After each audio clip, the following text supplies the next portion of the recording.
새로운 삼성물산의 미래가 방해받지 않도록 주주님들의 단 한 주의 주식이라도 저희들에게 맡겨주십시오 라는 광고입니다. 삼성물산과 제일모직이 합병을 하는 그 과정에서 일종의 투기 자본으로 인식되는 미국의 헤지 펀드 회사인 엘리엇이 그 합병에 반대하며 소송을 걸었던 것입니다. 이로 인해 혹 합병에 차질이 생길까봐 국내 주주들에게 합병이 원활히 이루어질 수 있도록 당부를 한 것입니다. 자기들을 도와달라고. 이것은 바로 삼성의 이건희 회장이 지금 병원에 누워 있는데 그 후임으로 이재용 부회장을 차기 회장으로 승계하기 위해서 그들의 내부적으로 지금 구조 조정을 하는 그런 상황이었기 때문입니다. 한 기업의 후계자가 탄생하는 데 있어서 이렇게 많은 노력을 했음에도 불구하고 이렇게 문제가 발생되고 있는 것을 봅니다. 그것을 보면서 오늘 우리가 하나님의 일을 하는, 하나님을 섬기는 그 제사장직을 위임하는데 과연 얼마나 신중하게 우리가 해야 할까? 다시 한번 그 말씀에 깊이 들어가고자 합니다. 오늘 하나님께서는 그동안 모세가 혼자서 맡아온 그 제사장직을 아론과 그 아들들에게 위임하라고 하십니다. 성막을 짓고 난 다음에 이제는 그 성막에서 하나님을 섬겨야 할 그 제사를 지내야 하는데 그것이 바로 제사장들입니다. 그 제사를 담당할 제사장들의 옷을 만들게 하고, 그리고 희생 제물의 종류와 또한 제사 드리는 방식, 그리고 그 제사를 드린 제사장들의 또한 그 성결함을 하나님께서는 지금 말씀하고 있습니다.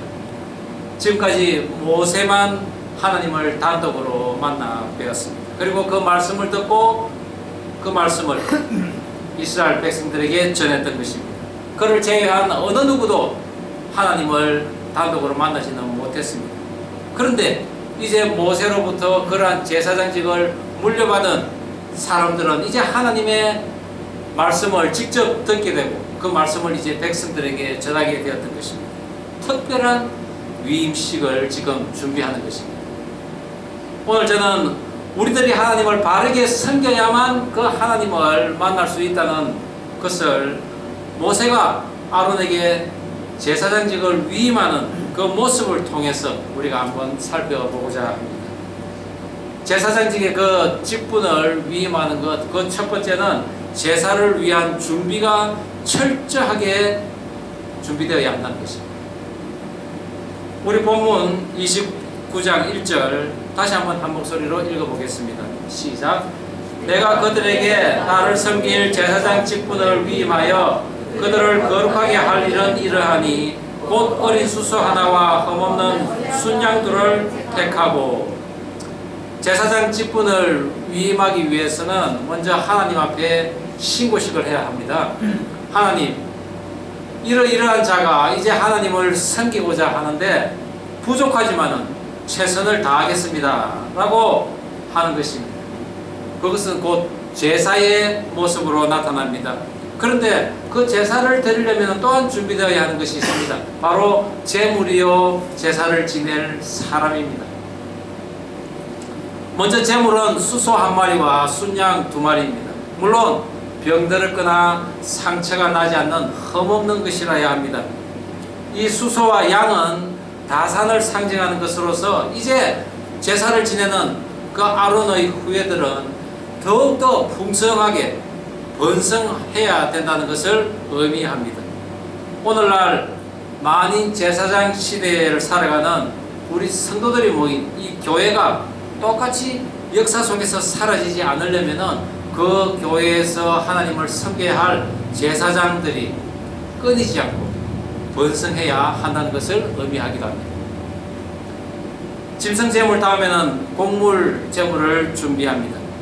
고대 시대 때는 농사를 지어서 그 고운 가루를 얻기까지 무려 80가지의 공정이 요구된다고 합니다. 이처럼 먹을 음식을 정성스럽게 준비해야 한다는 것이죠. 그러나 요즘 우리가 어떻습니까? 식당에 가서 돈을 내고 사 먹기만 하면 됩니다. 그러다 보니 하나님께서 명령하신 이 재물에 대해서 자세하게 우리가 이해를 할 수가 없을 수도 있다는 것입니다. 하나님께서 이 명령하신 과정을 이해하려면은 불과 몇 년 안 됩니다. 몇십 년 전만 해도 우리들이 가정에서 명절 때 제사나 또 명절 준비를 할 때 어떻게 합니까? 무지 애를 씁니다. 물론 우리 아이들은 크게 수고를 안 할지는 몰라도 우리 부모님들, 특히 어머님들은 몇 달 전부터 그것을 준비하는 것을 보게 됩니다. 특별히 시골 같은 데는 어떻게 합니까? 밖에 나가서 사지도 못합니다. 그래서 집에 있는 곡식으로 직접 합니다. 콩을 삶아서 두부를 만들고 또한 장을 담그고 김장을 담그고 그리고 전 부칠 재료와 고기들을 직접 잡아서 준비를 합니다. 얼마나 힘드는지 모릅니다. 그러나 이런 어머니의 수고가 있기에 자식들의 행복, 가정의 평화, 가족들 간의 화목이 유지된다는 것입니다. 오늘날 이 같은 모습 더 보기는 어렵지만은 교회도 그러한 노력이 계속되어야만 성계가 된다는 것입니다. 사람에 대한 준비는 더욱더 조심스럽게 합니다. 제사장 직을 유지하기 위해서, 제사장직을 그 위임받기 위해서 제사 드리기 전에 먼저 몸을 씻습니다. 그래야 해서 자기 몸에 있는 불결한 것, 더러운 것 다 깨끗이 씻어내야 합니다. 씻음은 물에 잠기는 온전한 침례를 뜻하는 것으로서 나의 죄가 죽고 그리고 새로운 영으로서 거듭나 하나님 앞에 나아가는 것을 고백하는 행위입니다. 그리고 하나님 앞에서 설 때 하나님께서 거룩한 옷이라고 말씀하신 그 제사장복을 입고 하나님 앞에 나아갑니다. 그러나 그것이 다 아닙니다. 그 전에 그 옷 위에 관유, 즉 기름을 붓습니다. 그리고 너는 죄 없다, 흠이 없다 라고 인정을 받고 하나님 앞에 서는 것입니다. 기름을 붓는다는 것, 이것은 하나님의 선택을 받는다는 의미도 있지만은 신적 권위를 덧입는다는 의미도 있습니다. 그래서 고대 이스라엘에서는 왕과 제사장과 선지자가 이 기름 부음을 받았던 것입니다.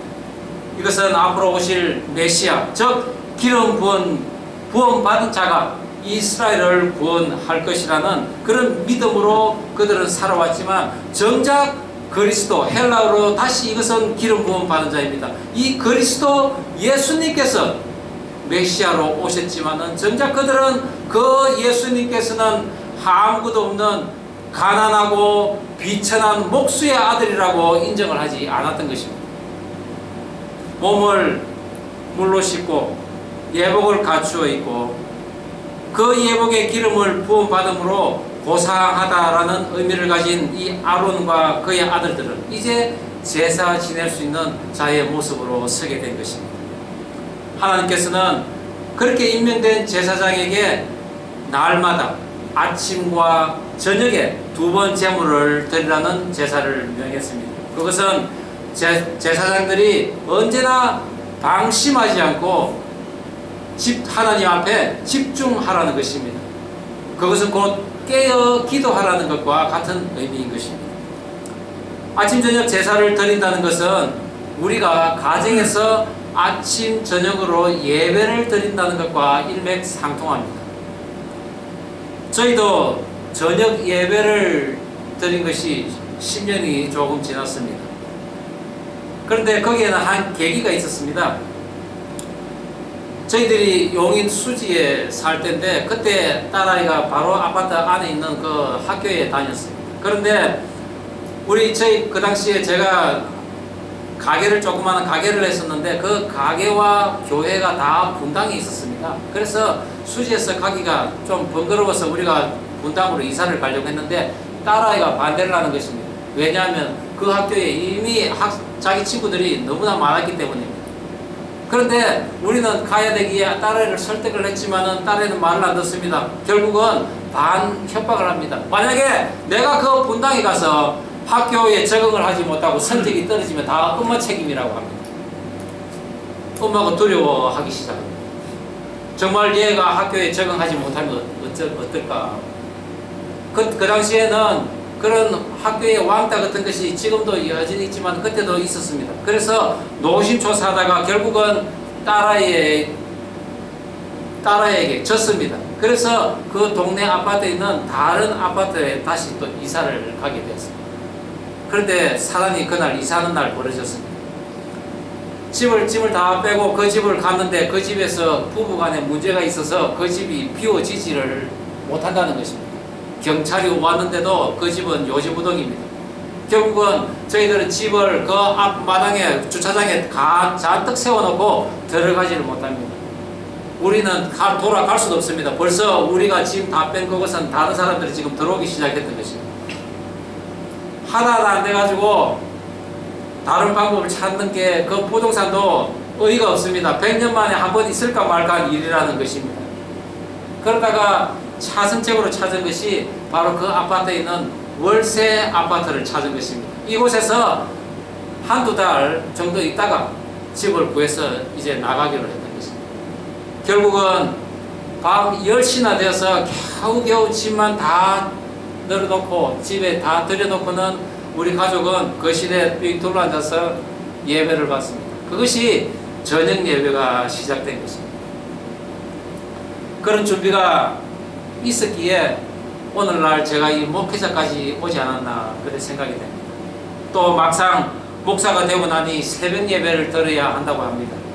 그런 위중한 감이 있었기에 저희들도 또 새벽 예배를 시작합니다. 그리고 매일 아침 성경 그 4장을 읽고 묵상하고 또 말씀을 나누었습니다. 오늘 본문을 시작하면서 우리 가정도 이런저런 여러 상황에 몰려서 예배를 아침 저녁으로 2번 드려야 했지만은 제사장직을 감당할 사람이라면은 적어도 아침 저녁으로는 하나님에 대한 그런 독대하는 그런 시간을 가져야 하지 않겠나 그런 생각을 했습니다. 그래서 성경은 오류도 없고 우리는 그저 그 성경 앞에 아멘으로 화답할 수밖에 없다는 것입니다. 제사장의 위험 시기에는 보다 이래 철저한 준비를 해야 되는데 그것이 7일 동안 제사를 행한다는 것입니다. 성경에서 7이라는 숫자는 완전과 완성을 뜻한다고 했습니다. 이 같은 제사를 행하는데 완전하게 그리고 완성되게 제사를 행하라는 것입니다. 그만큼 이 제사를 중요하게 생각하고 엄숙하게 거행해라는 의미인 것입니다. 만약 제사장이 제사의 준비가 제대로 되지 않는다면 죽음을 당할 그런 경우도 있었기 때문입니다.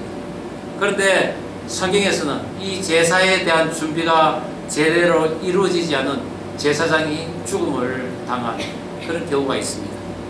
그것이 바로 나답과 아비후의 사건입니다. 아론의 이 첫째 아들, 둘째 아들인 이 나답과 아비후는 성경에서는 단지 잘못된 불을 드렸다고만 하고 있습니다. 그래서 레위기 10장 1절에 보면은 그들이 잘못된 불을 드려서 하나님께서 그들을 죽이셨다고 했습니다. 그런데 자세히 그 여러 다른 장에서도 이래 말씀을 살펴보면은 거기에 힌트가 있습니다. 아마 그들은 독주를 마셔서 술에 취해서 잘못된 불을 드렸다는 것입니다. 레위기 10장 8절에 보면은 하나님께서 그들이 죽임을 당했다 하고 그 다음에 경고를 했는데 10장 8절에 보면은 너희들이 회막에 들어가기 전에 독주와 포도주를 마셔서 죽임을 당할까 염려해라고 분명히 경고를 하십니다. 또한 레위기 16장 2절에도 보면은 그들이 지성소에 무단히 들어가서 속죄소 앞에 있었기 때문에 죽임을 당했다고 합니다. 그들은 속죄소가 있는 지성소에는 대제사장만이 들어간다는 것을 분명히 알았습니다. 아버지 아론만 1년에 한 번 대속죄일 날 들어갈 수 있는 그 지성소를 그들이 무단으로 들어가서 죽음을 당했던 것입니다. 왜 그랬을까요? 술이 취했던 것입니다. 제사장으로서 제사 드릴 준비가 전혀 그들에게는 되어 있지 않았던 것입니다. 우리들은 어떻습니까? 오늘날은 만인 제사장 시대라고 하지 않습니까? 우리가 하나님께 나아갈 때 제사 드릴 준비를 제대로 갖추어야 한다는 것입니다. 예전에 한 교회에 다니던 집사님에게 들은 이야기인데, 그 교회 성가대에 함께 이래 봉사하는 남자 집사님이 계셨는데, 그분은 국내의 큰 대기업에 다니던 사람이라고 합니다. 그런데 그분은 늘 주일날 성가대에 서기만 하면은 입에서 술 냄새가 솔솔 나가지고 옆 사람을 아주 곤혹스럽게 만든다는 것입니다. 그때는 저도 예수님을 믿지 않는 때라 당연히 그럴 수도 있지. 한국 사회는 술 못 마시면은 도저히 사회생활 할 수 없는 사회라고. 술 권하는 사회니까는 그럴 수도 있겠다. 그래 저는 생각을 했습니다. 그런데 정말 그렇지 않다는 것을 제가 예수님 믿고 나서 알게 되었습니다. 적어도 하나님이라고 우리가 믿는데, 그 하나님 만나러 가는데 하루 전인 그 토요일 정도는 좀 집에서 묵상을 하고 또 내일 하나님 만날 그 준비를 갖추어야 한다는 것을 제가 예수님 믿고 나서 알게 되었던 것입니다. 그러다가 정말 잘못된 불을 들여가지고 죽임을 당할까 염려스럽지 않겠습니까?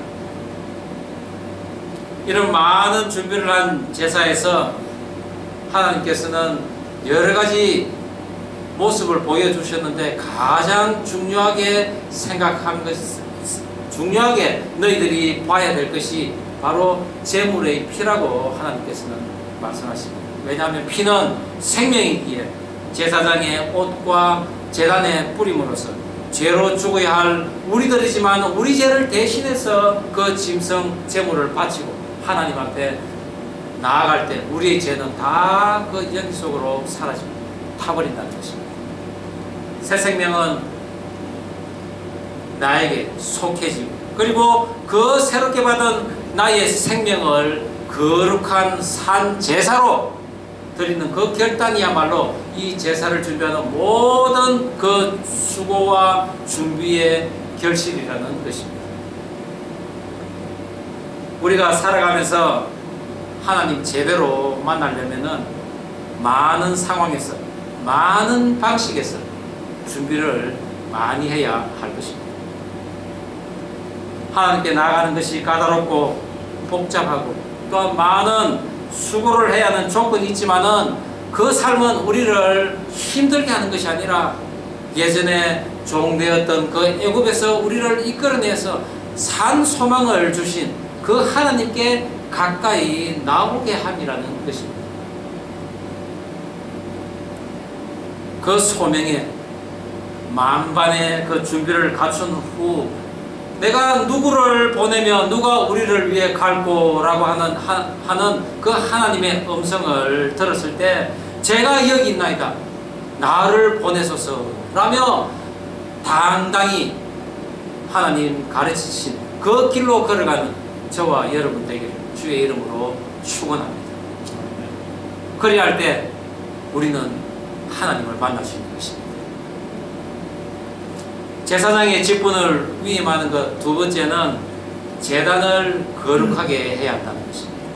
오늘 본문 37절 다시 한번 한 목소리로 읽어보겠습니다. 시작. 너는 이래 동안 제단을 위하여 속죄하여 거룩하게 하라.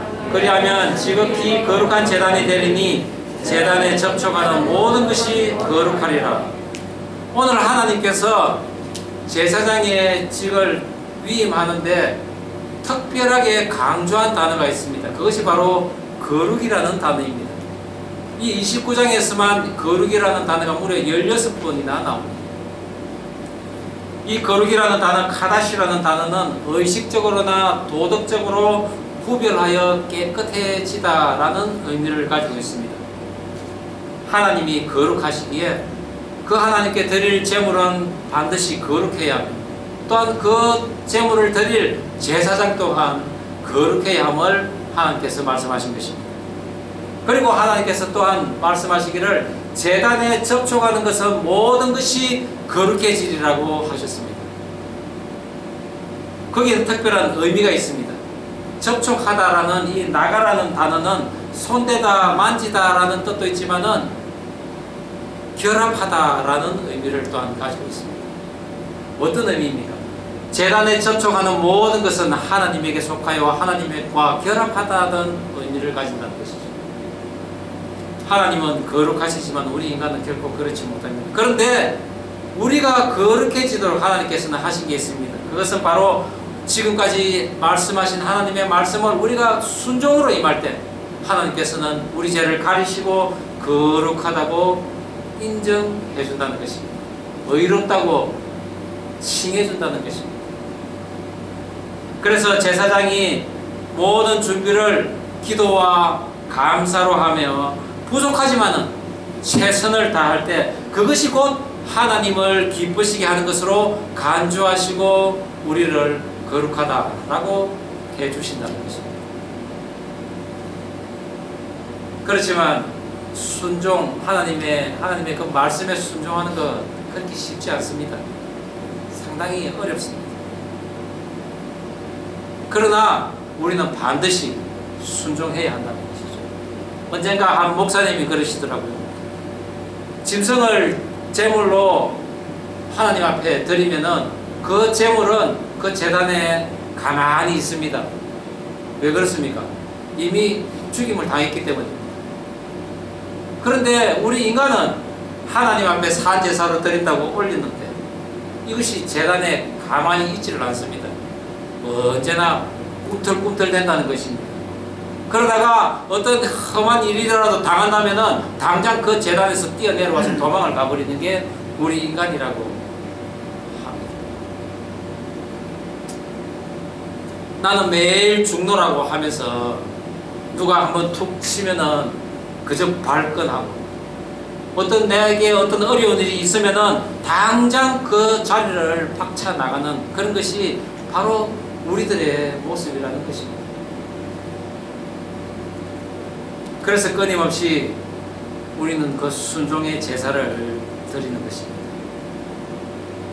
순종의 대명사인 그 이삭이 아버지의 그 제사를 수순히 받아들이니 그에게 살 길이 생긴 것처럼 하나님께 순종하면 결단코 죽지 않을 뿐만 아니라 영원히 사는 길까지 예비됨을 믿으시기 바랍니다.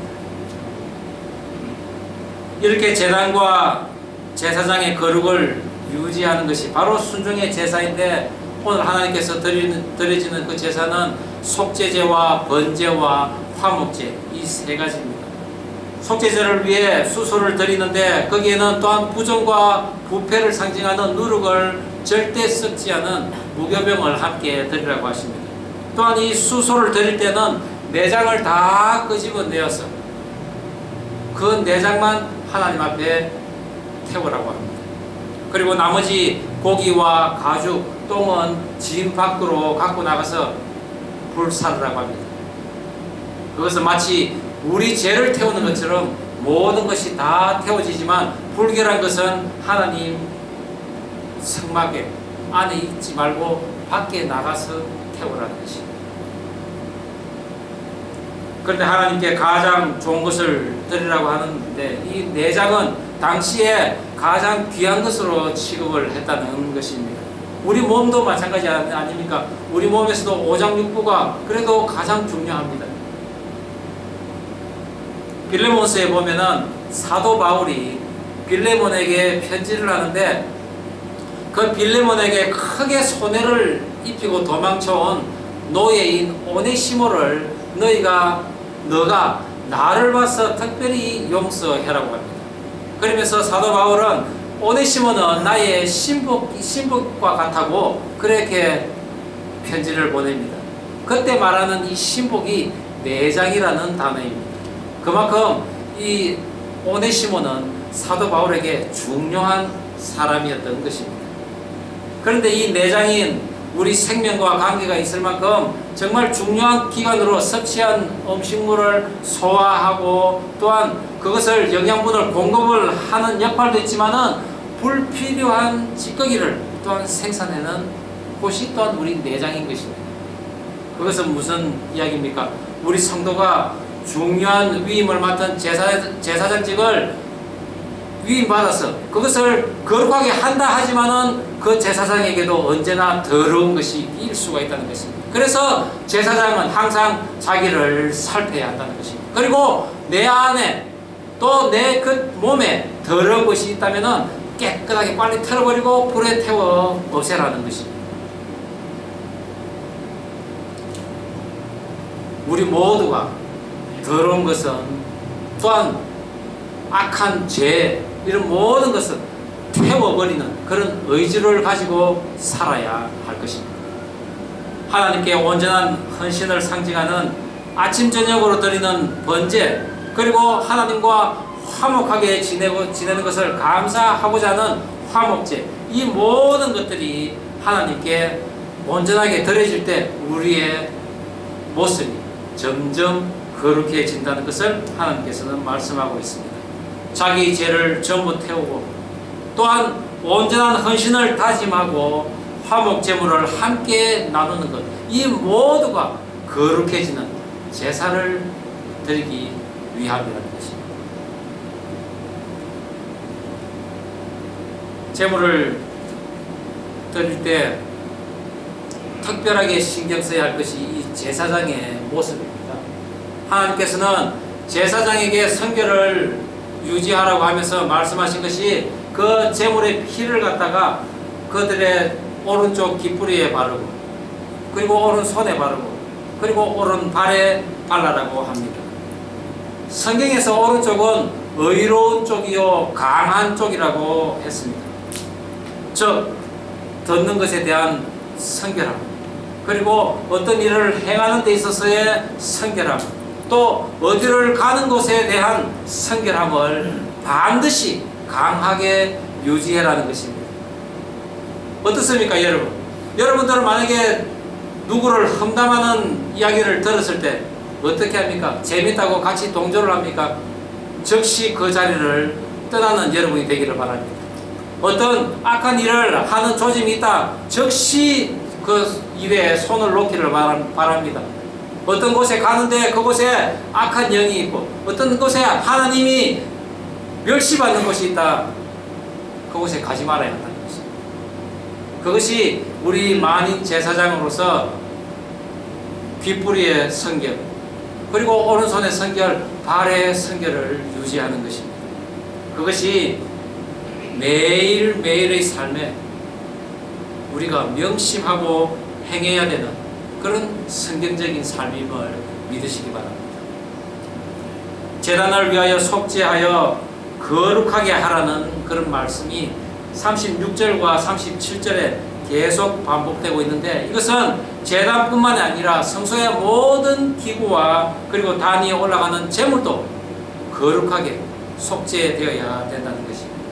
이것은 예배에 참여하는 우리 성도가 생활의 모든 영역에서 속죄하는 모습으로 살아가라는 것입니다. 그래서 공부할 때든 그리고 직장에서 일을 할 때든 가정에서든 이러한 성결은 반드시 유지되어야 한다는 것입니다. 그래서 성도는 직업을 정할 때도 신중히 정해야 합니다. 언젠가 제가 아는 한 분이 교회를 가끔 나가는데 어떤 교회에 대한 갈망은 있었습니다. 그런데 자주 가지는 못합니다. 왜 그러는가 물어보니 자기는 그 카지노에 일을 간다고 합니다. 근데 카지노가 제일 돈이 많이 벌리는 때가 주일입니다. 이미 그분은 그곳에 익숙해졌다 보니까 다른 데 가지를 못합니다. 그리고 딴 데 잡고 얻기가 너무나 힘듭니다. 오늘 본문에 그 거룩을 위한 그 제사를 보면서 과연 우리 성도들이 하나님 앞에 나아갈 때 반드시 가져야 할 그 품성적 거룩함은 무엇인가 생각을 해보았습니다. 거짓말하지 말고, 남의 것 탐내지 말고, 시기하지 말고, 미워하지 말고, 썩내지 말고, 우리가 실천해야 할 것이 너무나 많이 있습니다. 그러나 무엇보다도 중요한 것은 하나님을 사랑하는 것입니다. 하나님을 사랑함으로써 우리가 예수를 만나지 않습니다. 그리고 그분 주시는 능력 안에서 그 모든 것들이 되어지는 은혜를 우리는 이미 경험한 줄 믿습니다.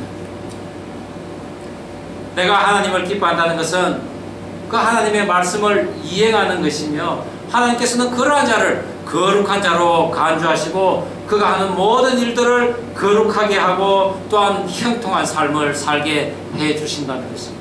그것이 바로 우리가 제단을 거룩하게 한 결과물인 줄 믿으시기 바랍니다.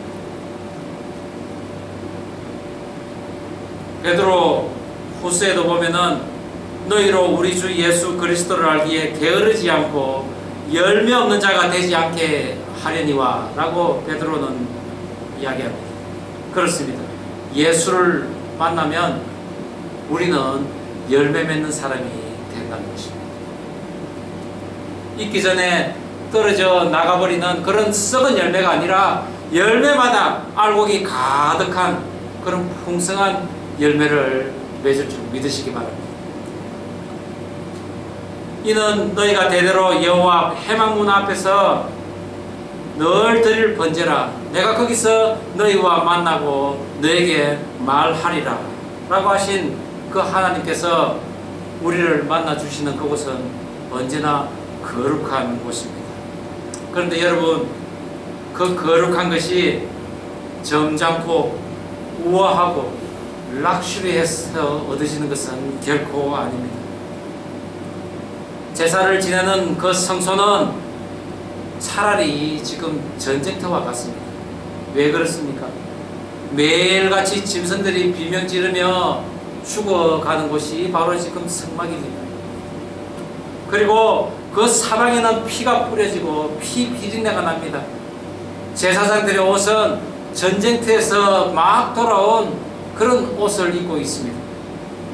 이런 과정이 날마다 계속되는 가운데 거룩이라는 단어를 그곳에 쓸 수 있다는 것입니다. 우리도 마찬가지입니다. 우리가 거룩하기 위해서 우아하고 고상하게 이 교회에 앉아서 예배 드리는 것은 결코 아닙니다. 결코 그래 해서는 거룩해지지는 않습니다. 오히려 우리는 말이죠, 전쟁터와 같은 그런 험악한 상황을 거쳐야만 우리 죄가 씻어지고 우리의 영혼은 새롭게 거듭날 수 있다는 것입니다. 단 예수 안에서만. 그리고 나면은 우리는 어떻게 됩니까? 하나님과 결합되는 것입니다. 오늘 하나님께서 우리를 만나주시는 곳은 우리의 죄를 대신해서 짐승들이 죽어가는 곳이요, 나의 죄가 불에 태워 없어지는 곳이요, 거룩한 향기로 하나님께 올라가는 그런 기도가 이루어지는 곳이며, 만민이 기도하는 주님의 그 몸된 교회가 바로 우리가 하나님을 만날 수 있는 곳이라는 것입니다.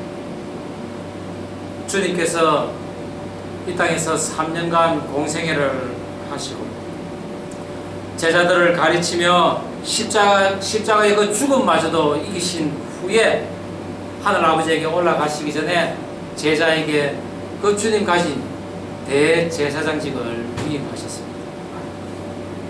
사랑하는 베드로에게 너가 나를 사랑하느냐 3번 물으시고는 내 양을 먹이라고 하셨습니다. 내가 너희를 사랑한 것처럼 너도 많은 사람들을 사랑해라는 것입니다. 오늘 하나님께서 대제사장직의 그 위임에 대해 세세하게 말씀하시고 특별하게 거룩하게 모든 것을 하게 하신 그 이유는 과연 무엇일까요? 위임이라는 이 단어는 손에 무엇을 가득 채운다는 것을 의미합니다. 즉 모세가 아론에게 제사장직을 위임한다는 것은 모세가 가지고 있는 그 하나님의 것을 아론과 그의 아들들에게 가득 채워준다는 것입니다. 모세가 무엇을 가지고 있습니까? 하나님을 직접 대면하는 은혜입니다. 하나님의 말씀을 직접 듣는 은혜입니다. 그것을 아론과 그의 아들 손에 가득히 부어주겠다는 것입니다. 삼성가의 창업주인 이병철 회장이 삼남 5녀의 자녀들에게 그 막대한 유산을 물려줌으로써 삼성이라는 그 기업과 또한 협력사, 계열사 등 수많은 회사가 생겨나 경제 발전에 이익을 하기는 했지만은 그 자녀들 간의 유산 싸움으로 그들을 보는 시각은 너무나 좋지 않았습니다. 우리는 지금 그런 사람들도 보고 또한 하나님의 제사장 위임을 하는 것도 살펴보았습니다. 우리는 지금 이 자리에 앉아서 하나님께 예배를 드리고 있습니다. 그렇다면 우리의 자녀들은 어떻게 합니까? 그 자녀들에게, 그 자녀들의 손에 가득히 안겨줄 것은 과연 무엇입니까? 성령을 받은 베드로와 요한이 기도하러 성전에 올라갈 때 그 성전 문 앞에 앉아있는 날 때부터 안전뱅이인 사람을 보게 됩니다. 그들을 보자 혹 자기에게 무엇을 주나 싶어서 바라보던 그 사람에게 베드로가 말합니다. 은과 금은 내게 없거니와 내게 있는 이것을 내게 주노니 예수 그리스도 이름으로 일어나 걸어라. 우리가 과연 무엇을 줘야 할까요? 예수 그리스도의 이름을 전해줘야 합니다.